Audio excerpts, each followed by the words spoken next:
بتقولي يا بنت انت؟ بقول لك يا خالتي عيسى شاكك فيا. انا متاكده من اللي بقوله. انا مرعوبه يا خالتي، انا خايفه يقتلني. يقتلك؟ انت عملتي ايه عشان يخليه يقتلك؟ باين كده لما سالته على الفلوس اكتر من مره. وسالتي ليه؟ انا قلت لك دوري من وراه، تسالي ليه؟ انا قلت يا خالتي عشان نخلصوا من الحوار ده اوام اوام. وايه اللي مخليكي مستعجله عشان تخلصي اوام اوام؟ دوري من غير ما ياخد باله، سامعاني ولا لا؟ حاضر يا خالتي، بس انا خايفه قوي. خايفه من ايه وخالتك شديده في ظهرك؟ لا في يا بت، او تكوني وقعتي. وقعت؟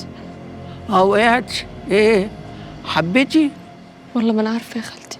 ما انت عارفه؟ يا نهارك اسود ومنيل، ده انا اكسر رقبتك دي احطها على صدرك. لعلمك الحب ضعف يا روح خالتك، ولو اتكشف المستور هيبقى فيها دم، سامعاني ولا ايه؟ سامعه يا خالتي. يلا يا بت ارجعي له، طفي النار اللي عنده واديله من العسل الالوان. حاضر يا خالتي. فوق نفسك كده، اركني قلبك على جنب. روحي يا اختي روحي، وروحي بدل ما احط رقبتك على صدرك.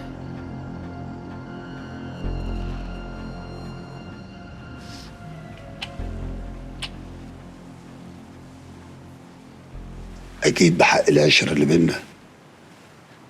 أنت مش محتاجة إن أنا أحلف لك ولا أقول لك إن ماليش في الحوار ده خالص. وأكيد أنت عارفة راجلك أكتر من أي حد في الدنيا. لا يمكن أعمل كده مع واحدة ست. مش أي ست. أنت ست الستات. ستي، تاج راسي، وأم بنتي.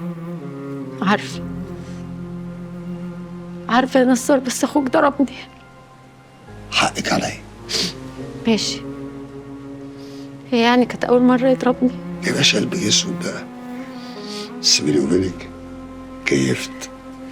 أنا نفسي أعرف اتعلمت النمر دي إمتى؟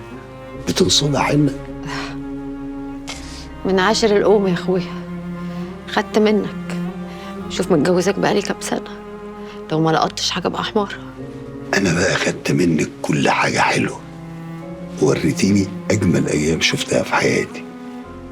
كفاية إنك جبتيلي أغلى حاجة عندي، بنتي داليا. ويا ريتك صنتها. صنتها، رب الكون صنتها. وبلاش قساوتك في ساعة زعل تبقى عاملة زي السكينة التلمة، لا منها بتذبح ولا منها بتعور، توجع بس. معلش، أصل لسه واخدة علقة. تأثير العلقة بقى بيخليني أقول كلام مش حلو، معلش. ماشي، هنعدوها لك. ها، ايه حكاية الشيك؟ خلي أخوك يقولك. حكالي، بس أنا ليا مزاج نسمعه منك. فين الشيك يا بنت الجنية؟